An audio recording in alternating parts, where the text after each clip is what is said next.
from the studios of WOMMLP in Burlington, this is The Anything Show with John Francois. I'm not sure what you're in for. All right, well, you're in for a show that is lying to you at the upfront because we're not actually in Burlington, or I'm not actually in Burlington at least. Neither am I.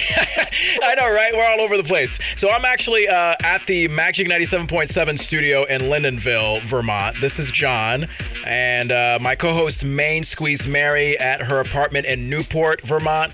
We are pre-recording this show ahead of time, Thursday, June 18th, instead of doing it usually live on our Saturday night. Because Mary decided that she wanted to have a life with her dad this Father's Day. Ugh. Well, I'm sorry. That's okay. Luckily, I am human, Mary, and I will let you enjoy Father's Day. So if you're hearing this after Father's Day, I'm sorry. We already gave you a heads up that it's Thursday, June 18th. So blah, blah, blah. Take that again. Mary, how you doing? I am doing pretty good. How about you? I'm doing wonderful. You know what? I'm looking forward to the Anything Show for tonight, or whenever the hell you're hearing this. We're going to have music and conversation from singer and songwriter Stephen Wesley. We'll be talking about how he discovered music while in prison, Mary, and his collaboration. Wow. I know, right? Yeah, you think that, when you're in prison, you're just like reading books and sleeping and beating up people. But no, he actually was just discovering music, and then he got out and he became a musician. So, yeah, I know, right? Interesting. Very interesting, yeah. So we'll talk with Stephen in a little over a half hour. We'll talk about his collaborations with big names like Slash of Guns N' Roses and T-Pain. We'll also get into some celebrity gossip. Oh my God, we have to get viral with our viral videos of the week. Mary, I think you would like COVID-19 and racism explained by your grandpa, okay? I mean, all right, let's when you get there, I can't wait to hear it. Yeah, and of course, we're going to start off with our headlines. Our social media, follow us, facebook.com/anythingshow, because that's where you will find most of this. Mary, shall we start off with some headlines? We shall. Yeah, let's do it!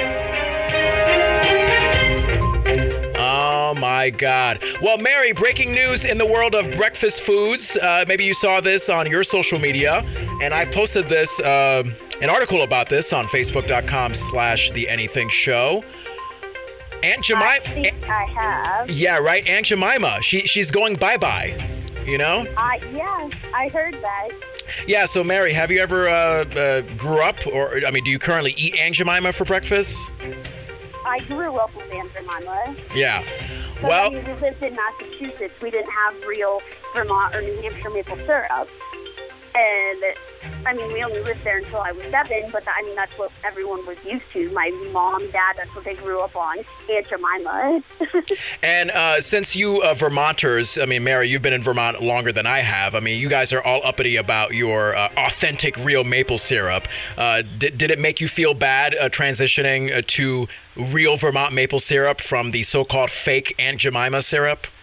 I still use Aunt Jemima every now and then. Yeah. Well, you know what? Get ready to not use it ever again, because Quaker Foods, they are dropping the Aunt Jemima brand name and image because 131 years after the character was created, we finally realized that it's based on a racist stereotype.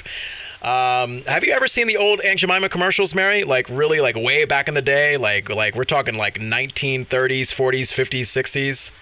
How would I have seen that? I wasn't born. Hey, no excuses. YouTube is what you need to look up, Mary. But really, it's so offensive. It's hilarious. Literally the Aunt Really? Yeah. Literally the Aunt Jemima character that used to be back in the day. It's like a stereotype of the the sort of black maid, the happy-go-lucky black maid in a white household, oh Lozzie, hello massa, you want some pancakes, you want some syrup? That's literally what Aunt Jemima used to be back in the day.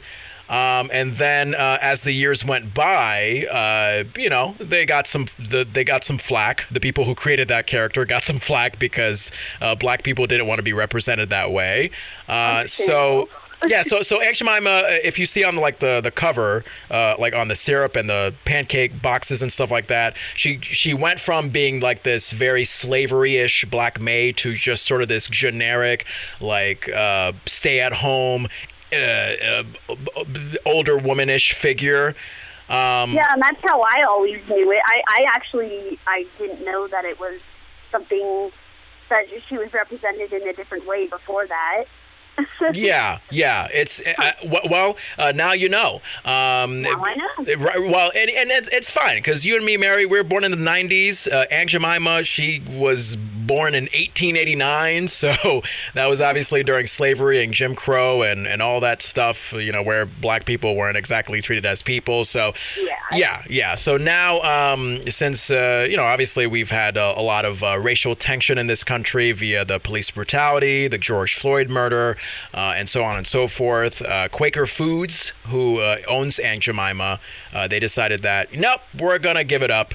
And we are going to go with some other character. They don't know, like, which character, Mary, they're going to go with, but... They should do, like, Donald Duck or something. Oh, really? Donald Duck selling you syrup and pancake foods and such?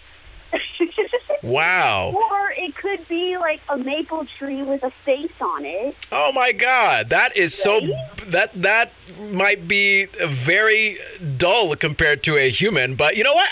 I'm open to it. They could make it really animated and look cool. Yeah, I think. A lot of technology nowadays, John. Yeah. I mean, I think I like Donald Duck better, I mean, I can't do a Donald Duck impression, but just, imagine, like, quack, quack, like waffles and pancakes, quack, quack. That would be great. Yeah. But Quaker Foods would probably get sued for $1 billion by Disney, which owns the rights to Donald Duck, so maybe that wouldn't be great. But you know what? Aunt Jemima is gone, and now Uncle Ben's rice and Mrs. Butterworth's syrup might be gone too, because they're getting flack for showcasing stereotypes of black people as, again, like these very happy-go-lucky servants that are willing to cook their white people anything and serve them anything they want. So who knows? That is possibly on the horizon. Well, that's good. Yeah. Positive changes being made. Absolutely. Okay, in other news, Mary, if you go to facebook.com/theanythingshow, you can see the newest flavor of Doritos coming to the U.S. They're pickle flavored. They're tangy pickle Doritos. I'm giving it a big vomit emoji. What about you, Mary? What do you give it? That is repulsive. Yeah. I mean, do you even like... I feel like it would be good for pregnant women, but not just for a regular citizen. Okay. Now, what about pregnant women and pickles goes together in your mind? Pregnant women just typically like pickles. They do? And pickles are really great for cramps when you're on your period. Wow. Wait, so you can just take a big pickle from a jar, rub it on where the area where the cramp is, and then you're good?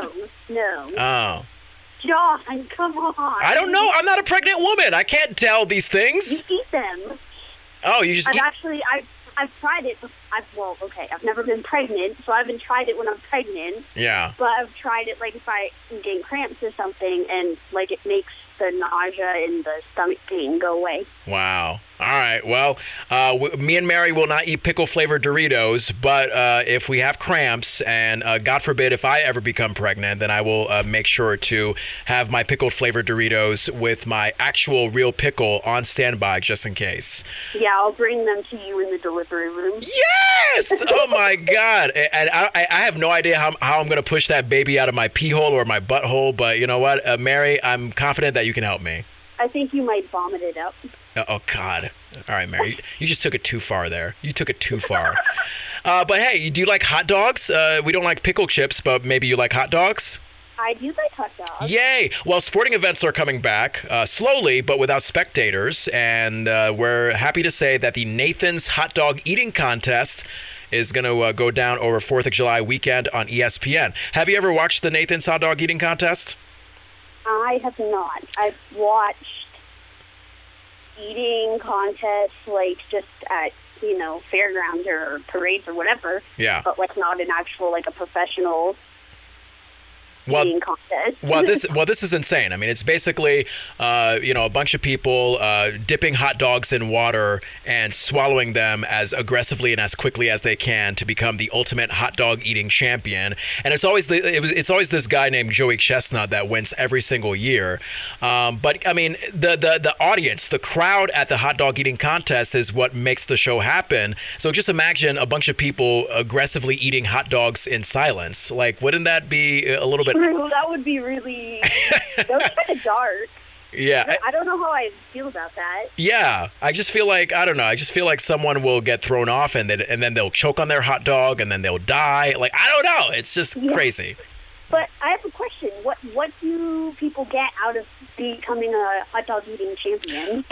They probably get, good question. They probably get money. And maybe embarrassment with their family, because really, like, they probably get a lot of like high cholesterol and a lot of gas. Yeah, I would imagine so. They're probably in a lot of pain after that. I would have to imagine. Oh yeah. Well, there you go. That's a great endorsement for Nathan's hot dog eating contest. You will get heartburn, stomach burn, all you can. Yes.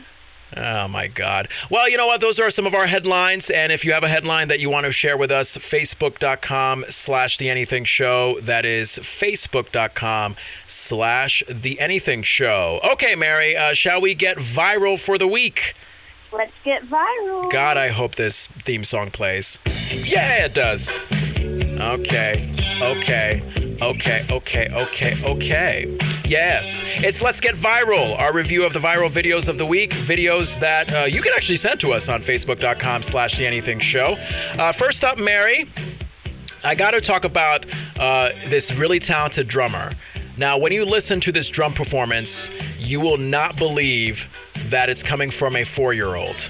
It's insane. Listen to this. This is an actual drum solo from a 4-year-old.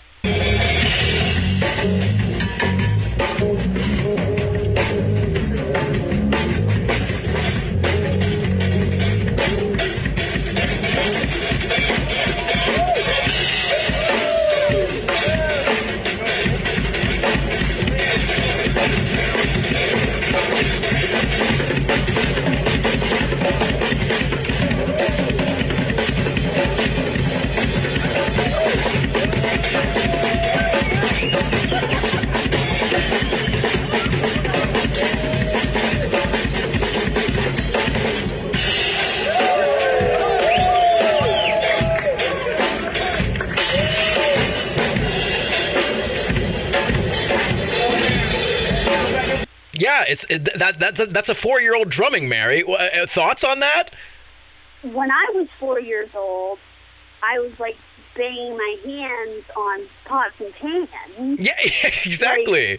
Like, that is outrageous. Yeah. Like, and that's exactly what I was thinking as well. I was like, okay, this 4-year-old kid is drumming his heart out as if he's in a professional band, and yet you and I, Mary, we were just busy, picking our nose, banging our heads against walls, literally, crying and peeing in our pants. Like, it's just like, why do we have to achieve in life at 4 years old? The pressure is on. He's gonna be a child superstar, and he's gonna end up being on drugs. Wow. All right. Well, because of all the pressure. Oh my God. Sorry, Wow. Imagine telling that to this kid that's 4 years old. He's bright-eyed and optimistic about the world. Oh, by the way, kid, you may be talented at drums, but in about 15 or 20 years, you're going to have a drug overdose and you're going to die. Yeah. My God, Mary. Have you no heart? Ay. All right. Truth hurts, John. The truth hurts, indeed. I guess it does. Well, next clip in our Let's Get Viral segment here. Oh, my God. You got to listen to this, Mary. This is coming from a comedian named Rodney Norman. So, obviously, there's a lot going on in the world between COVID-19 and racism. And wouldn't it be great if you had a mumbly, spacey, adorable, just weird grandpa trying to explain everything that's going on in the world? I mean, I would prefer if he wasn't mumbly, but...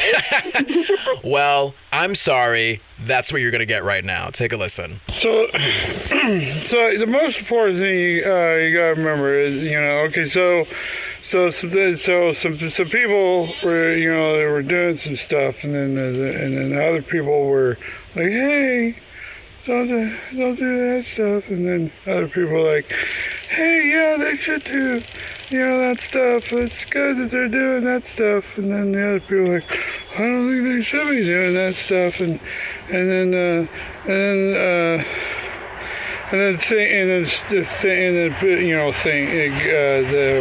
one they're doing, so things are like what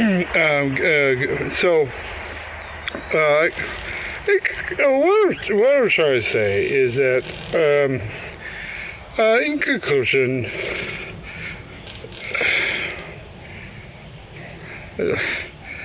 I have no idea. I have no idea either. Yeah, so that is a mumbly, spacey, adorable old man trying to explain COVID-19 and racism. Now, what did you learn from that, Mary? I learned that he has no idea what he's saying, and that he tried to end the conversation like 3 different ways. Yeah. He might have been a little drunk. I don't know. Did you sense that he maybe had a few drinks before he tried to explain? Yeah. Yeah. Oh, boy. Well, that is a wonderful clip that you can find on our social media, facebook.com/TheAnythingShow. Also on facebook.com/TheAnythingShow. Mary, I know that on the last show, we struggled with you guessing a sound effect, and I really want to do it again because I just love to hear you struggle. It's one of my deepest pleasures in life, to be honest with you. Oh yeah. I know your guilty pleasures, John. Oh God. I mean, if we got into that, then we might have to be taken off the air. So let's not get into that. All right. So I want you to guess what this sound might be. And Mary, be careful because this might hurt your ears a little bit.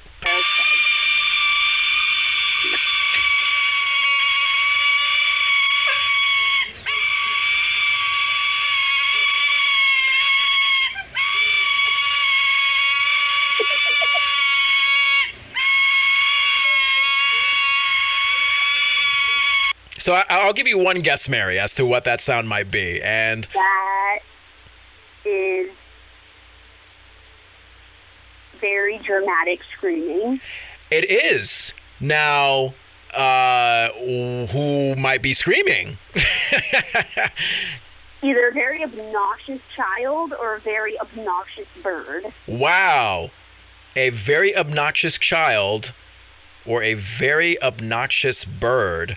Well, you're going to have to choose between one of those. All right, I'm going to guess a bird. Yes, it is a bird. It's a sulfur-crested cockatoo screaming for its mother to feed it. Oh, I tell you, I would not be able to live with one of those screaming birds. Yeah. Oh my God. Well, I know someone with 2 cockatoos, and they are obnoxiously loud. Why would anybody own a cockatoo? Like, what's the pleasure in that? Why would anyone own 2 of them? 2 of. So the 2 cockatoos that your friend owned, Mary, like you're saying that they scream exactly like that? Not exactly, but similar. Oh, okay. Yeah, it's I mean, I don't know. I mean, what's more unbearable, a cockatoo screaming for its mother or a child screaming for its mother? It's kind of a battle here. Well, I don't know, honestly. Yeah. I mean, both sound equally awful. Yeah, I bet. Well, that is a sulfur-crested cockatoo screaming for its mother to feed it. You can find that video on facebook.com/TheAnythingShow. And that does it for Let's Get Viral. Yes. Of course, if you have any viral videos you want to share with us, facebook.com/TheAnythingShow. Man, my headphones are hurting my ears like crazy, Mary. I don't like them. Is it because of the screaming? Yeah. I think when I heard that cockatoo screaming, I was just like, Mommy, help me. I need an adult. Somehow the cockatoo is just making the headphones in my ears just press against my ears, and then, I get red stuff on my ears. So what are you going to do? Red stuff on your ears, okay. Oh, you're right. Yeah, I know. That could mean so many things. But we're not going to get into what that means, Mary. Hey, coming up in about, I'm going to say, 13 minutes on the Anything Show. We're going to have a great conversation and music from Stephen Wesley, singer-songwriter. We'll talk about his wonderful collaborations. We'll talk about his transition from country to pop. So stay tuned for my conversation and also some great music from Stephen Wesley right here on the Anything Show. Mary, celebrities, we shouldn't give a crap about them, but we still like to gossip about them. So would you like to get into some celebrity gossip? I mean, I don't really like to gossip about them or like them, period. Wow. But that's for a great... the purpose of this show, I suppose. A great lead-in for celebrity gossip. My God, Mary. I can always count on you to uplift me. Yes. Oh, my Lord. Ay. All right, well, let's do it. Celebrity gossip. SpongeBob SquarePants is a celebrity in my eyes. You know him, Mary. I know him. The famous cartoon character on Nickelodeon. And apparently, according to a post that Nickelodeon put up on their Twitter page... Don't even say it. Oh, what? What? It is ridiculous. Oh, come on. Are you really offended by the fact that SpongeBob may be gay? I'm offended about the fact that they have to sexualize a sponge that lives in the ocean. Yeah. Well, let me explain. So Nickelodeon included SpongeBob SquarePants on a post celebrating Pride Month. So a lot of people thought, oh, okay, well, Nickelodeon is putting up SpongeBob as a Pride Month support representation. That means he's gay. And, it could be possible that he's just an LGBT ally, but... I'm with you, Mary. I mean, the way I see it, first of all, I mean, I'm all for LGBT rights. I think that's fine. But last I checked, SpongeBob is a kid's cartoon character. I mean, you've watched episodes of SpongeBob. Have there ever been episodes where his sexual preference or relationships have been discussed? Not that I can recall, and I've watched a lot of SpongeBob. It's just... I don't... Who cares who he likes? He's a sponge. Okay, if someone were to ask me how I would describe SpongeBob SquarePants, yeah, I would say, oh, he's a yellow sponge who works as a Krusty Krab flipping Krabby Patty, and he is happy-go-lucky, and he is fun and loves everybody, and rarely ever gets mad at anyone, and he likes the jellyfish. Yeah. Nowhere in that description would I say, oh, well, they don't really make it clear whether he's straight, gay, bi, transgender, if he's asexual. That's not really clear, and that really offends me. I want a definitive answer. And if you say that he's straight, that is prejudice against gay people, so make sure that you say he's gay. Yeah. No. He's a sponge. Okay, first of all, sponges in real life are asexual. They can reproduce on their own. Right. So, well, actually, it's funny you say that, because I believe I saw a story where either the creator of SpongeBob or some people like that worked within SpongeBob SquarePants pretty much said that he was asexual. I've never really seen him be romantic. Yeah. For anyone. Yeah. He's just a goofy, kid-friendly sponge. That's I see SpongeBob as a representation of what it's like to be a kid. You have this very goofy, worry-free optimism, love, relationships. That's the last thing on your mind until you get older. I don't even know if SpongeBob is considered an adult. I have no idea, but yeah, not really sure. but it's just, I think the point that we have to get back to, and I feel a similar way with people saying that, oh, Ernie and Bert are gay on Sesame Street. It's a kids program, and it's designed to touch on subjects that are appropriate for kids. You're not going to find a lot of kids shows that are like, hey, let's talk about what kind of romance we like. Let's talk about if we prefer men or women. It's just not within the realm of kids programming. No, and it shouldn't be. Kids shows should be just that. They should be kids shows. Yeah. If you want to talk to kids about that and, like, I don't like, make it into an adult show or, like,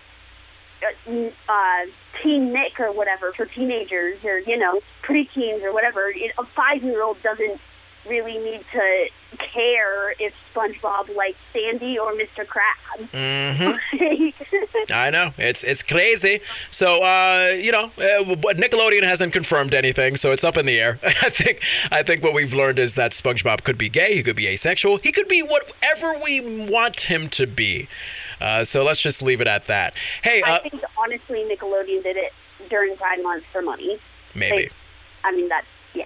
Maybe. Well, I mean, it's good. It's good that they are supporting, what I view to be human rights. Gay rights are human rights. But I think representing like SpongeBob or putting SpongeBob in that conversation is just gonna kind of add a fuel to the fire that doesn't need to be there. So, it's ridiculous. I know. But anyways. Yeah, but what also is ridiculous is the boxer Mike Tyson. Are you familiar with Mike Tyson, Mary? A little. Yeah. So a YouTuber had to spend 24 hours following Mike Tyson's diet and workout regimen. And get this, Mary. It includes jogging 4 miles in the morning, sucking down 3,000 to 4,000 calories, and 6 bananas back to back. Why bananas? The potassium. I guess potassium helps toward a better body. But 6 bananas back to back. Can you imagine eating 6 bananas back to back every day and resisting the urge to go to the bathroom? I mean, I feel like I'd be on the toilet for half my workout time. I mean, I like bananas. I love them too, but not 6 of them. Yeah, I'm not sure I could do 6. I mean, maybe like 3. Maybe. I mean, Mary, that's a little bit much. I mean, even 1 gets Daddy Francois' tummy kind of rumbling. How do you do 3 at the same time? I like bananas. I think they're yummy. Oh, my God. All right. Well, you know what? Your bowel movements are your bowel movements. That's what I'll say. They don't really affect me that way. I think that's just you being weird, but whatever. Well, Mike Tyson is black. How about this for a transition, Mary?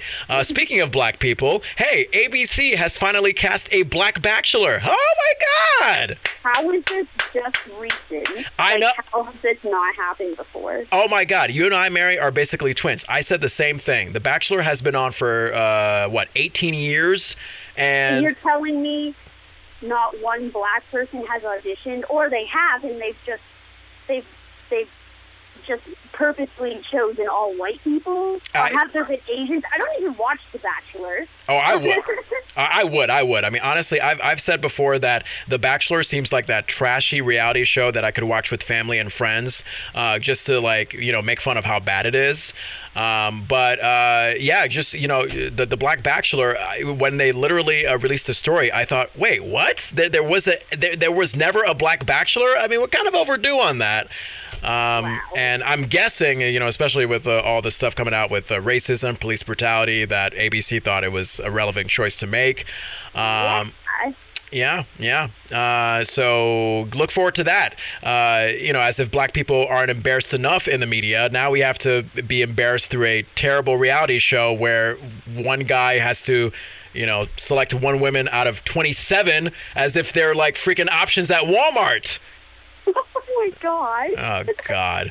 Well, you know what? Speaking of all things The Bachelor and Bachelorette, I read the story, Mary. Apparently, former Bachelorette Hannah Brown saved a man from drowning over the weekend. She was white. Kudos to her. Right? Exactly. She's actually doing something worthy of her life. She was white. Yeah, I know. She was white water rafting, and she helped rescue a man who got pulled by the current after his raft had flipped.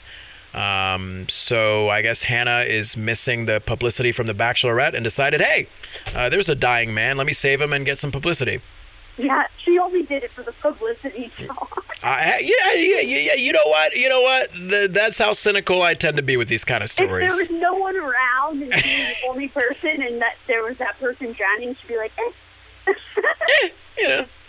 whatever. I mean, you can go do your thing and drown, and then I'll see if I can go on another season of The Bachelorette. So, It's rough. Well, you know what, Hannah? God bless you for saving that man. And if there's anything that I don't want to happen to Hannah Brown, Mary, is that I don't want her to have coronavirus. But you know what? Not the same could be said from the Dallas Cowboys and Houston Texans players. Again, I'm the king of transitions here. You're doing great. Thank you. According to ESPN, a small number of Dallas Cowboys and Houston Texans players have tested positive for the coronavirus, including Cowboys running back Ezekiel Elliott.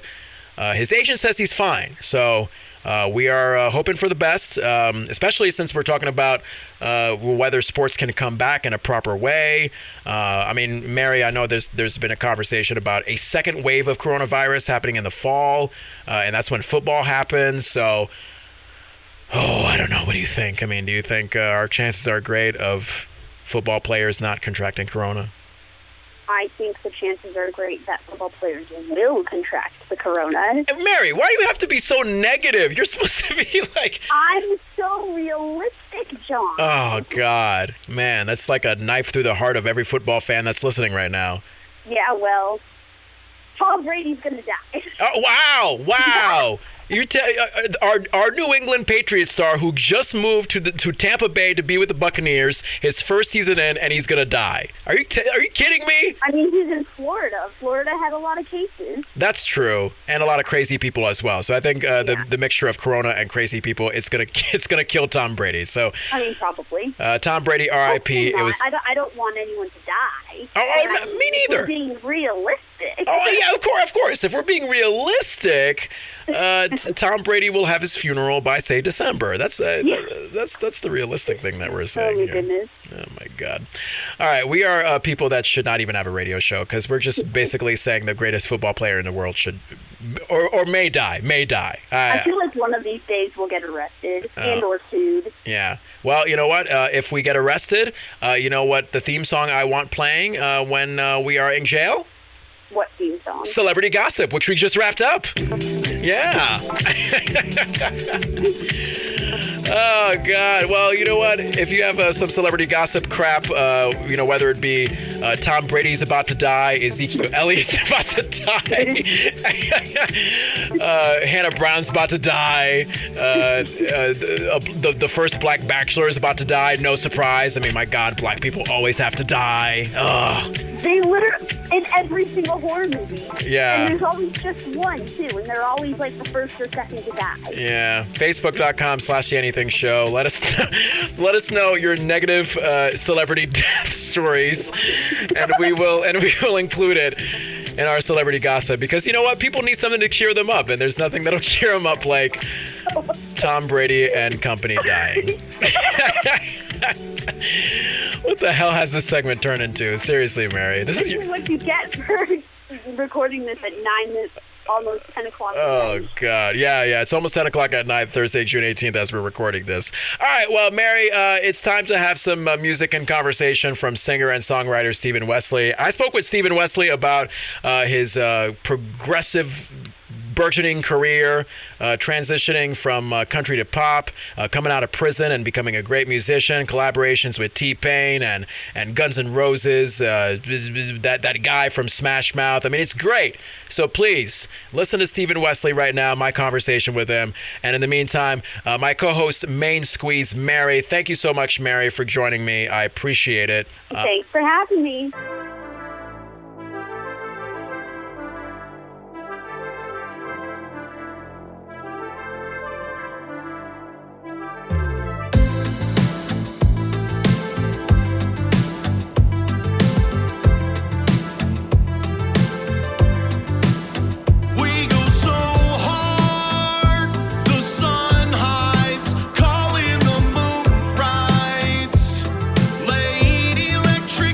On the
It is The Anything Show. I'm John Francois from the studios in Burlington, Vermont, and I'm on the line with Stephen Wesley, singer and songwriter. You just heard his newest single, Break the Light. Hey, Stephen.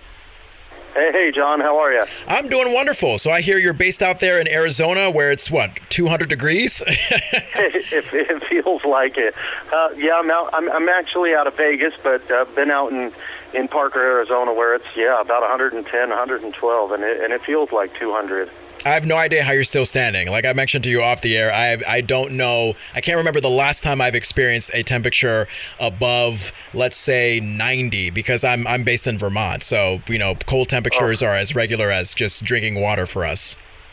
Yeah, I spent the last about 7 or 8 years living in Laguna Beach on the beach, and even when it got into the 90s, you just had the ocean breeze there, and it never really felt that hot. But being in Arizona, it feels that hot. It's like you're burning every step that you take outside.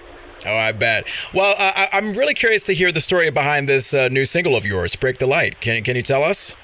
Yeah. So, you know what? I wrote the music to it about almost 2 years ago, and I just kept recording it and rewriting it and rewriting it and rewriting it lyrically and melodically, and I just wasn't happy with it. And I felt like I was going to be taking a break from country music, and I kind of wanted to get back to doing pop music, like my first record that I did, Cowgirl, and I wanted to kind of, I wanted to revisit that and take a break from the. I just feel like there was a lot of pressure in country, and it was really time to kind of move into something that made me happy as I'm getting older. And so, I was listening to a lot of my, favorite influences growing up, from anyone from Peter Gabriel to like The Who and Tears for Fears and a lot of those guys. And then, I've been saying for years that this kind of 80s sound is going to be coming back for about 5 years now. And then I was listening to the radio, and boom, The Weeknd's new tune came on. Blinding Lights, and I was like, there it is. It happened, and I didn't want to miss the bus because I'd been saying this for a while. And so I went out to Nashville. I hung out with a buddy of mine who wrote one of Kid Rock's tunes, and I got back and I was inspired, and I wrote the thing in about 20 minutes after trying to write it 4 or 5 different other times. And this time it just worked out, and I sat down with my girlfriend and I sang it to her, and she was like, whoa, that's the one, man. And so I'm really, really happy about it. I'm really proud of it. That's awesome. Now, you mentioned feeling more pressure with country, which is why you transitioned to pop. What do you mean by that? Like, what kind of pressure were you feeling with country music? It's odd. Country music, as I do a lot of collaborations, and a lot of them, I've never been an artist on a major record label, although I was on a record label. And I like to work with people that I am inspired by and that have inspired me, musically, whatever genre they're in. And a lot of times you got hip-hop guys and R&B guys, and they're my favorites because they really just love the art. And I didn't feel like country music was ready for some of those collaborations and some of the things that other people that I was looking at working with, as well as the ones that I did. And so I just felt like it was kind of, it wasn't allowing me to be myself, or I was allowed to be myself, but I wasn't getting to the audience that I wanted to, and why I wanted to. I wanted to make some country music, but I wanted to make it in a way that people that were not listening to country music would be interested in it, and kind of bring them over. And it was just a very, very, it was very. Is that your dog? No, that's my son. He's playing this game on my phone. Oh, okay. Gosh, man, I cannot. It's crazy. I can't get him to chill out when he plays this amazing frog game. He's only 4. Oh, that's awesome.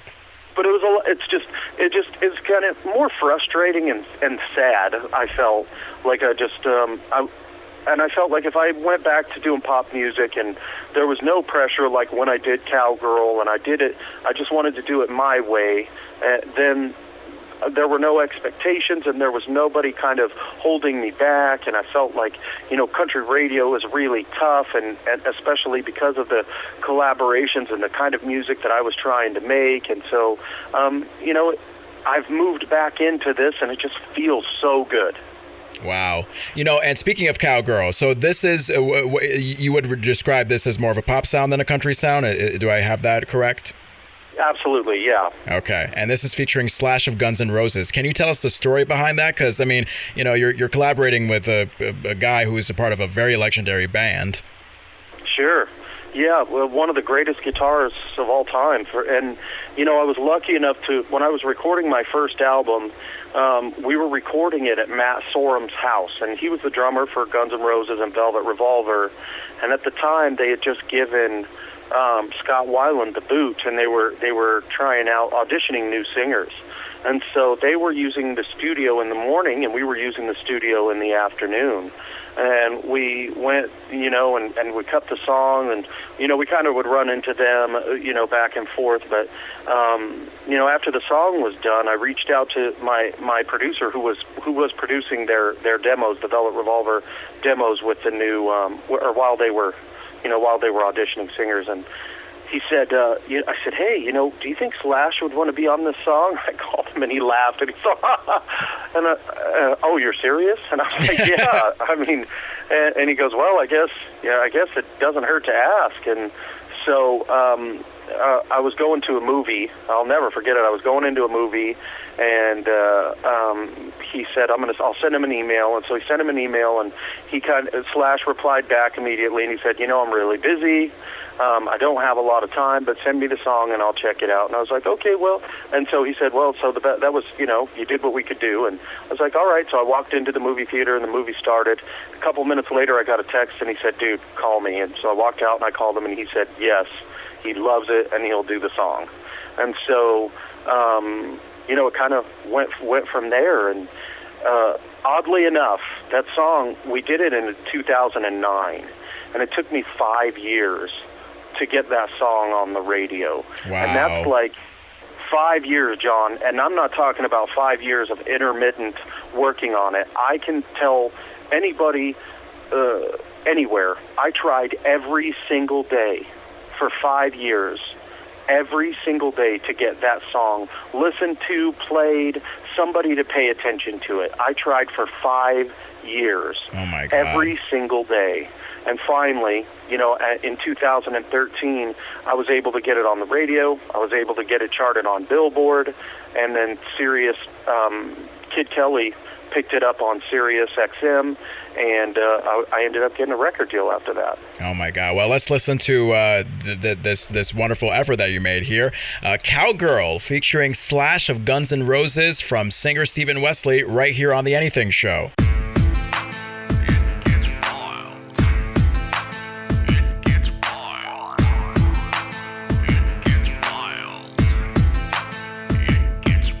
You wanna play a game? Well, here's how it goes. Now you can be a little crazy as long as you know that I'm a real man, baby, and I need it rough. You do it like this, I can't get enough. You don't need a hat to play this game, but you can leave your boots on, it's all the same. Jeans are required and they won't be missed. You can be a bad girl, I promise you this. If you wanna be a cowgirl, get on top, give me love, baby, don't ever stop. You can ride all night in the rodeo, and if you make it to the morning, baby, don't you know you're a cowgirl? You're a cowgirl, baby. Grab on, hold tight, you can use your nails. I got a set of handcuffs and it never fails. It's gonna get a little harder when I'm almost there. Pardon me, girl, when I pull your hair. You wanna talk real dirty while you're moving with me. You're doing so good, I can already see you're a cowgirl. Get on top, give me love, baby, don't ever stop. You can ride all night in the rodeo, and if you make it to the morning, baby, don't you know you're a cowgirl? Get on top, give me love, baby, don't ever stop. You can ride all night in the rodeo, and if you make it to the morning, baby, don't you know you're a cowgirl? You're a cowgirl, baby. You're a cowgirl.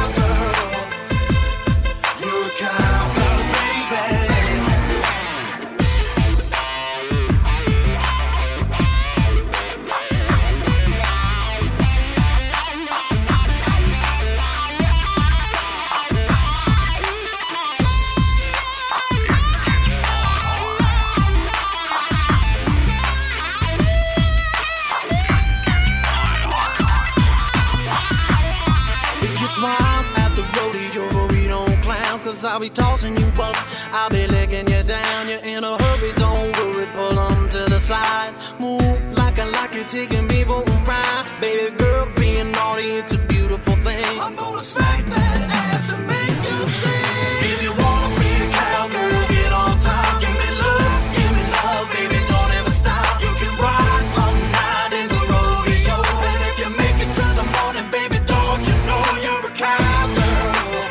Get on top, give me love, baby, don't ever stop. You can ride all night in the rodeo, and if you make it to the morning, baby, don't you know you're a cowgirl?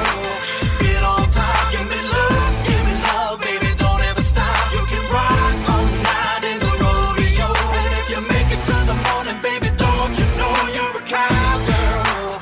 Get on top, give me love, baby, don't ever stop. You can ride all night in the rodeo, and if you make it to the morning, baby, don't you know you're a cowgirl? You're a cowgirl, baby. You're a cowgirl.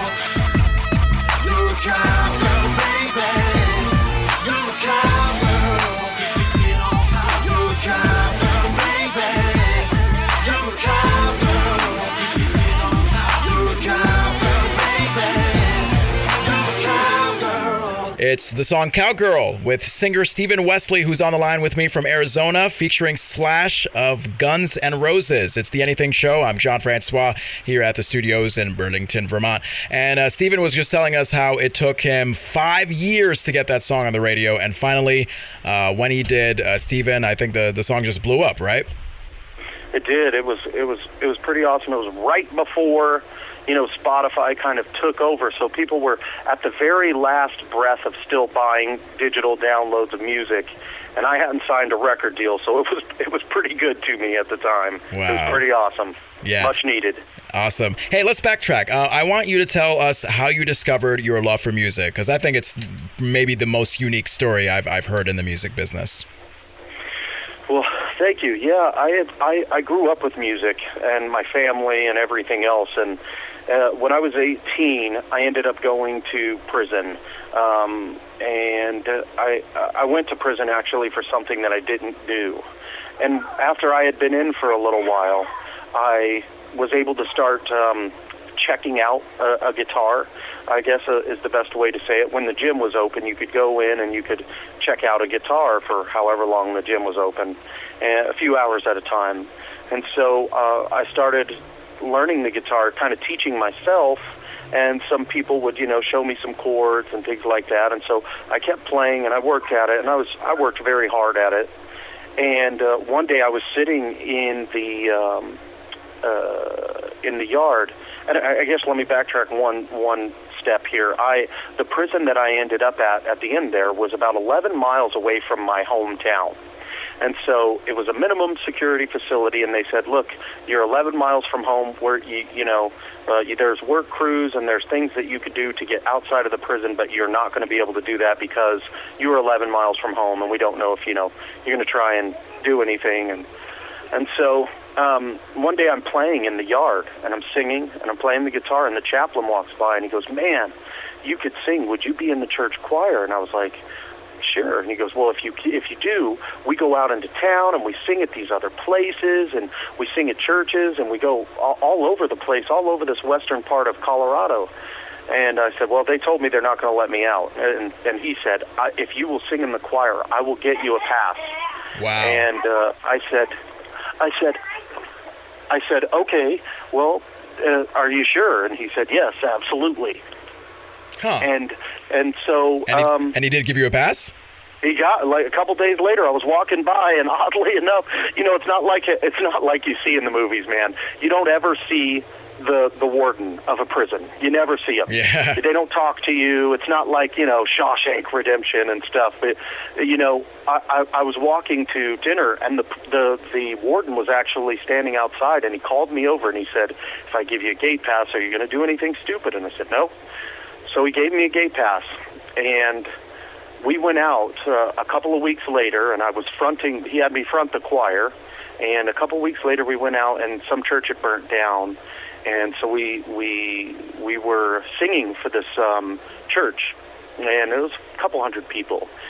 And amazingly, afterward, we're able to stand shoulder to shoulder, all of the inmates in our prison greens, and these guys, the patrons can come through and tell us, good luck and good job and stay out of trouble and all of that stuff. And I had this big line in front of me, and this little girl said, "You're going to be famous. Can I have your autograph?" Wow. And I was looked around like it, and my friends were like, "Oh no, give her your autograph." And so the next guy is this older gentleman, and he says, "Well, I don't know much about music, but if she thinks you're going to be famous, I should probably get your autograph too." And in that day, in my prison greens, I probably gave out 70 autographs. And I knew that I could change people's lives and change perception and make myself happy and make others happy. And I decided that was going to be my goal when I got out, and I never quit until I got there. Yeah. So how long did it take for you to get that first big break, from the time you got out of prison to the time of the big break? The big break. 2003 until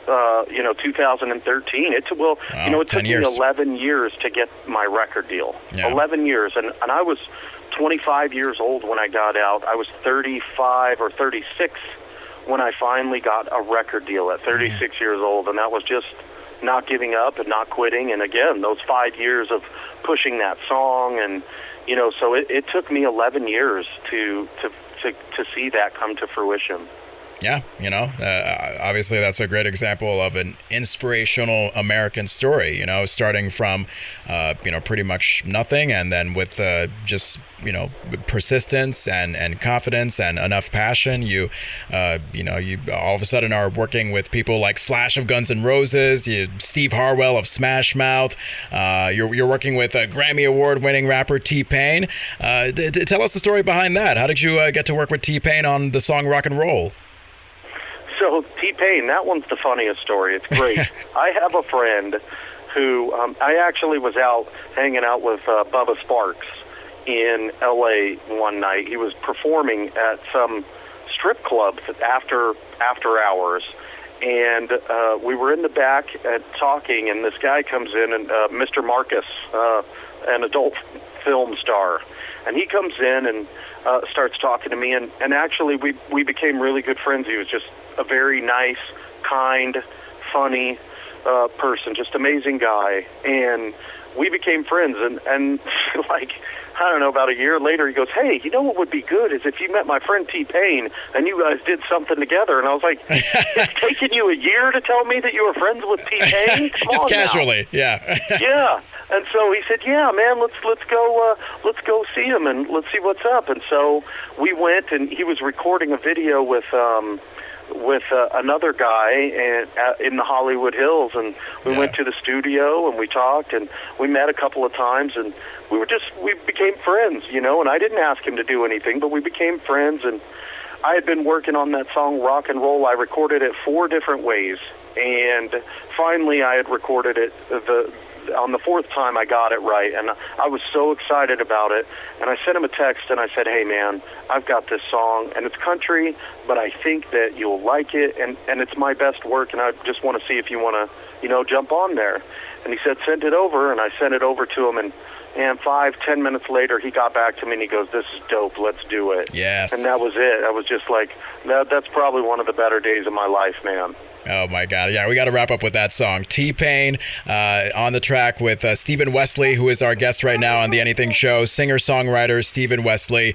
Hey, before we get to rock and roll, how can we find you on, social? How can we keep in touch with your music, Stephen? Sure. You could go to, on Instagram and Twitter. I think they're all I'm Stephen Wesley, and that's Stephen with a PH. And then you can find Stephen Wesley Music on Facebook or Spotify or, Apple Music. Any way that you get music digitally, it's all out there. Just Stephen Wesley Music. It's all there. All right, awesome. Let's play Stephen Wesley's Rock and Roll featuring T-Pain. Hey, Stephen, thanks so much for being a guest on The Anything Show. I appreciate it.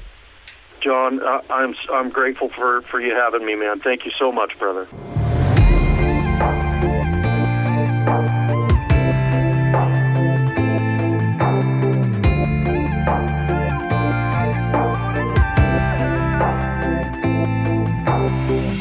I'm under your spell. Is you thinking about love? Is you thinking about love? Lost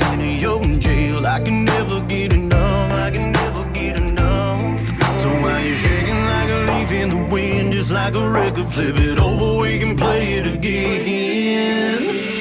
Hey girl, do you wanna rock and roll tonight? 'Cause that old school rhythm is running through my soul and I can't fight when you do what you do to me. Hey girl, do you wanna rock and roll tonight? 'Cause that old school rhythm is running through my soul and I can't fight when your music is through to me. Our bodies dancing on to the song we write. Let's get down and rock and roll tonight. Yeah, rock and roll. Yeah, I see your face and I think about love. Oh, and you feel that space 'cause I need a lot of love. Yeah, so rolling up on this train, let me take you to a place where I can change everything. You'll never be the same. Hey girl, do you wanna rock and roll tonight? 'Cause that old school rhythm is running through my soul and I can't fight when you do what you do to me. Hey girl, do you wanna rock and roll tonight? 'Cause that old school rhythm is running through my soul and I can't fight when your music is through to me. Our shadows dance along in the candlelight. Let's get down and rock and roll tonight. Your body's calling like a melody falling from my lips to your hips, and I love the song you sing as I play every string in your heart like guitar making music. So while you're shaking like a leaf in the wind, just like a record, flip it over, we can play it again. Hey girl, do you wanna rock and roll tonight? 'Cause that old school rhythm is running through my soul and I can't fight when you do what you do to me. Hey girl, do you wanna rock and roll tonight? 'Cause that old school rhythm is running through my soul and I can't fight when your music is through to me. We can write our own song, we just might get down and rock and roll tonight. Hey girl, do you wanna rock and roll tonight? Get down and rock and roll tonight. Hey girl, do you wanna rock and roll tonight? Get down and rock and roll tonight. Hey girl, do you wanna rock and roll tonight? Like and follow The Anything Show with John Francois on Facebook.com/The Anything Show. Listen on demand on SoundCloud, Spotify, Google, or wherever you get your podcasts.